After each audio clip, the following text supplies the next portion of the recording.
अस्सलाम वालेकुम, मैं हूँ साजिद हसन और आप मेरा यूट्यूब चैनल देख रहे हैं। वसीम अकरम अपने फ़ैन से ख़ास तौर पर पाकिस्तानी फ़ैन से क्यों नाराज़ हैं? ऐसी क्या वजह है कि वसीम अकरम ने इतना बड़ा स्टेटमेंट दे दिया है? इस पर बात होगी। और दूसरी बात, अक्कू ने चेयरमैन पीसीबी यानी कि उमर अकमल ने अपने चेयरमैन पीसीबी रमीज़ राजा से किस बात का शिकवा किया है और क्या फरमाइश की है? ये बात होगी। और हसन अली ने एक बेहतरीन स्टेटमेंट दिया है, क्या कहना है उनका और उनकी स्टेटमेंट के ऊपर उनकी वाह-वाह क्यों हो रही है? सबसे पहले बात होगी वसीम भाई की। वसीम भाई के हैरानकुन स्टेटमेंट के ऊपर, यानी कि वो जिस स्टेटमेंट के ऊपर, जिस बात के ऊपर वो हैरान हो रहे हैं, मैं उस बात के ऊपर हैरान हो रहा हूँ कि वसीम भाई ने ऐसी बात क्यों की है। वसीम भाई का ये कहना है कि दुनिया भर में वर्ल्ड कप के बाद ये स्टेटमेंट उनका आया है कि दुनिया भर में, इंग्लैंड के अंदर, ऑस्ट्रेलिया के अंदर, वेस्ट इंडीज़ के अंदर, इंडिया के अंदर ऑल टाइम ग्रेट की, ऑलराउंडर की या किसी भी ऐसे ऑल टाइम 11 की बात होती है तो उसके अंदर बेहतरीन खिलाड़ियों के अंदर 11 खिलाड़ियों के अंदर मेरा नाम आता है। लेकिन जब पाकिस्तान के अंदर मैं बात करता हूँ या कोई बात होती है तो मेरे शायकीन और मेरे फैंस जो हैं वो मैच फिक्सर की बात करते हैं। मुझे मुझे मैच फिक्सर के तौर पर जाना जाता है पाकिस्तान में। दुनिया भर के अंदर मुझे एक लेजेंड के तौर पर माना जाता है। वसीम भाई, मैं इस स्टेटमेंट के ऊपर आपके हैरान हूँ, क्योंकि आपने जिस वक़्त ये सूरत हाल हुई थी, जब आप ये हरकतें कर रहे थे, उस वक़्त आप अपनी हरकतों के ऊपर हैरान नहीं हुए, लेकिन अब जाकर आप इस चीज़ के ऊपर हैरान हो रहे हैं कि मैंने जो 20 साल पहले किया था, क्या वो समझते हैं आप कि वो लोग भूल जाएँगे? 20 साल पहले क्या हुआ था? मलिक जस्टिस रिटायर्ड क़य्यूम साहब ने, मलिक क़य्यूम की जो रिपोर्ट है, जो आपके खिलाफ फैसला आया है, वो अगर आप तसल्ली से आँखें खोल कर तर्जुमे के साथ या इंग्लिश में ही पढ़ लें, अपनी बेगम से करवा लें, तो आपको इस बात की हैरत नहीं होगी कि पाकिस्तान में आपको किस नाम से जाना जा रहा है। वसीम भाई, इस बात के ऊपर आपको हैरत होनी भी नहीं चाहिए, क्योंकि आपको इस बात के ऊपर हैरत होनी चाहिए कि उस रिपोर्ट के अंदर क्यों कहा गया है कि वसीम अकरम को कभी कप्तानी नहीं देना। ये उस वक़्त जब आप कप्तान थे और उसको बाद आपको कप्तानी से हटाया गया था, उस वक़्त भी आपको हैरत नहीं हुई थी। जब ये फैसला आया कि वसीम अकरम को कभी कप्तानी नहीं देना, उस वक़्त भी आप हैरत का शिकार नहीं हुए। और वो स्टेटमेंट जो उस फैसले के अंदर लिखा हुआ है कि इसको क्रिकेट बोर्ड के अंदर कोई बड़ा ओहदा नहीं देना, वसीम भाई आप उस वक़्त भी हैरान नहीं हुए थे। और उसके बाद ये भी बात कही गई थी, इसके असासों के ऊपर हमेशा नज़र रखनी है और जब-जब ये खेले, इसके ऊपर हमेशा नज़र रखनी है कि किन-किन लोगों से ये मिल रहा है। वसीम भाई, आप इस वक़्त भी हैरान नहीं हुए थे, लेकिन आप अब हैरान हो रहे हैं कि मुझे जो है मैच फिक्सर के तौर पर क्यों पाकिस्तानी फैंस जो हैं, ख़ास तौर पर नौजवान जो फैंस हैं, वो मुझे इस नाम से क्यों याद करते हैं। वसीम भाई, मुझे हैरत हो रही है इस बात पे कि जब जावेद मियांदाद ने आपको जेल में मुंतकिल कर रहे थे, वक़ार यूनुस आप और कोई अताउर रहमान या कोई और खिलाड़ी था, तो आप लोग कुछ नशावर चीज़ें खा रहे थे और इस बात का इज़हार, ये तो ख़ैर एक बात थी, जावेद भाई ने इस बात को कहा कि इनको जे थाने से छुड़वाया था हम लोगों ने, उस वक़्त भी आप हैरान नहीं हुए थे, कि क्या हो रहा है आपके साथ? उस वक़्त आप हैरान नहीं हुए थे। खुद अपनी किताब के अंदर आप लिख रहे हैं कि मैं जो हूँ, मैंने कोकीन का इस्तेमाल किया और उसके बाद जिस तरह की आपने हरकतें की, उस वक़्त भी आप हैरान नहीं हुए कि मेरे साथ मुस्तक़बिल में क्या होगा? आज अगर आपको ये सब कुछ कहा जा रहा है, तो आप हैरान हो रहे हैं कि मेरे साथ ऐसा रवैया क्यों है? वसीम भाई, मुझे इस बात के ऊपर हैरत हो रही है कि जो माज़ी में आपने किया है, मैच फिक्सिंग के जो इल्ज़ामात आपके ऊपर लगते हैं, वो क्यों लगते हैं? इसका जवाब अगर आप मलिक क़य्यूम की रिपोर्ट अगर आप पढ़ लें, तो उससे आपको तसल्ली हो जाएगी और आप ये समझते हैं कि 20 साल बाद ये जो नौजवान के लोग हैं, ये मुझे भूल जाएँगे, मुझे लेजेंड मानने लगेंगे, ऐसा मुश्किल लगता है, मुझे ऐसा समझ में नहीं आता। दूसरी बात ये है कि उमर अकमल ने एक बेहतरीन ख़्वाहिश का इज़हार किया एक प्रोग्राम के अंदर। उन्होंने कहा है कि मैं चाहता हूँ चेयरमैन पीसीबी मुझसे एक मुलाकात कर लें।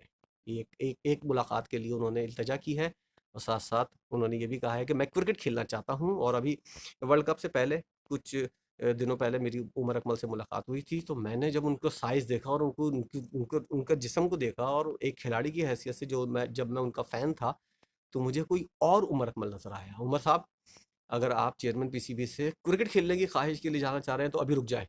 पहले शीशे के सामने खड़े हों और अपने आप को और अपनी जिसामत देखें और फिर फैसला करें कि क्या आप क्रिकेट खेलने के काबिल हैं भी या नहीं। आपका मोटा-सा पेट निकला हुआ था, मैंने उस वक़्त जब देखा था, और माशाल्लाह से बेहतरीन बॉल लग रहे थे आप बजाए बैट के। क्रिकेट जो खेलना चाहता है उसको बैट लगना चाहिए, ना कि बॉल। तो आप ज़रा अपने अपनी फ़िज़िक के ऊपर तवज्जो दें। उसके बाद अगर आप फ़िट होने के बाद जाना चाहें चेयरमैन पीसीबी के पास, तो ज़्यादा सही रहेगा। अभी अगर आपको मिलने के लिए जाते हैं तो उनका जवाब सुनने के बाद आपको और मायूसी होगी इससे ज़्यादा डिप्रेशन में आप चले जाएंगे जितने अभी हैं। तो अभी क्रिकेट से किनारा कशी करें, अपनी डाइट के ऊपर, अपनी फिजिक के ऊपर तवज्जो दें। और अभी इंजमामुल हक साहब के बेटी का जो शादी थी, उसके अंदर भी मैंने कुछ फुटेज ऐसी देखी थी जिसके अंदर आप मुझे नजर आए थे, और उसके अंदर भी माशाल्लाह आपका वजन जो है और आपकी गर्दन, और जो एक खिलाड़ी के लिए एक फिजिक होनी चाहिए, वो बिल्कुल भी नहीं थी। इसलिए उमर भाई ज़रा सा रुक जाए।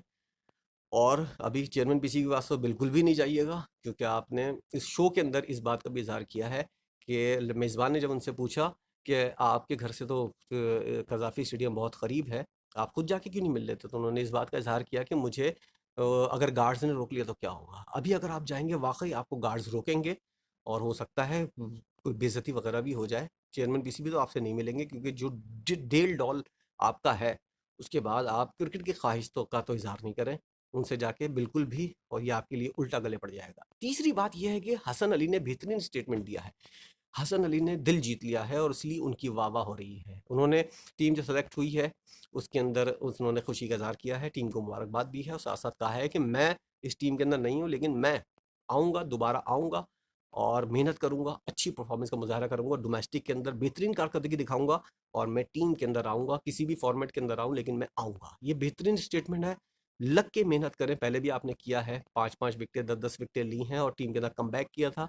फिर आप बाहर हुए, अब दोबारा आप मेहनत करें, कमबैक करें, क्योंकि आपको अगर टीम में सेलेक्ट किया जाएगा तो आपको खिलाया भी जाएगा। सरफराज की तरह आपको बाहर नहीं बिठाया जाएगा। अभी सरफराज की जो सिलेक्शन हुई है, वो डोमिसाइल अगर आपका आपका बाहर का है, कराची से बाहर का है, तो आपको सेलेक्ट कर लिया जाएगा। अभी सरफराज को सेलेक्ट किया गया है, लेकिन सरफराज को सिर्फ पानी पिलाने के लिए रखा जाएगा। ये बात आप 3 टेस्ट मैचेस के अंदर, मेरे जो नाजरीन देख रहे हैं, उसके अंदर इस बात का अंदाज़ा लगा लेंगे कि 3 टेस्ट मैचेस के अंदर सरफराज को उस वक्त पानी पिलाने के लिए भेजा जाएगा जब मोहम्मद रिजवान जो है अच्छी कारकर्दगी का मुजाहरा कर रहा होगा, और पानी पिलाने के लिए जब बैटिंग के लिए जाना खिलाड़ी मौजूद होंगे तो सरफराज अहमद जाएगा। और अगर मोहम्मद रिजवान अच्छी परफॉर्मेंस मुजाहरा कर लेगा, 50-50 कर लेगा, तो उसके बाद जब पानी की ज़रूरत पड़ेगी तो सरफराज अहमद तौलिया डाल के जा रहे होंगे, क्योंकि उनका डोमिसाइल जो है वो और हसन अली का डोमिसाइल जो है उसके अंदर बहुत फ़र्क है। तो हसन अली, आप बिल्कुल बेहतरीन तरीके से अपनी परफॉर्मेंस का मुजाहरा करें, और आप जो हैं वो टीम के अंदर सेलेक्ट होंगे, और टीम के साथ आप अच्छी परफॉर्मेंस का भी मुजाहरा करेंगे। सरफराज को प्रेशर के अंदर इन लोगों ने सेलेक्ट किया है, क्योंकि उसने सेंचुरी स्कोर कर दी थी, 270 मार दिए थे और एक 50 कर दिया था, इसलिए प्रेशर था कि आपको इसको सेलेक्ट करना है। टीम के अंदर वो फिर भी नहीं आएगा। अगर आप मेरी इस बात से, या तीनों जो बातें की हैं इनसे मुतमईन हैं और मुत्तफिक हैं, तो कमेंट कीजिए, नहीं हैं तब भी कीजिए, क्योंकि आपकी राय बहुत अहम रखती है। तो कमेंट का आपके इंतज़ार रहेगा, और वीडियो से अगर आप मुत्तफ़िक हैं तो, और नहीं हैं तब भी, दोनों सूरतों में आप कमेंट सेक्शन आपके लिए हाज़िर है। कमेंट कीजिए और अपनी राय का इज़हार कीजिए। मैं इनको पढ़ता हूँ और इसका बेचैनी से इंतज़ार भी करता हूँ। वीडियो देखने का बहुत शुक्रिया।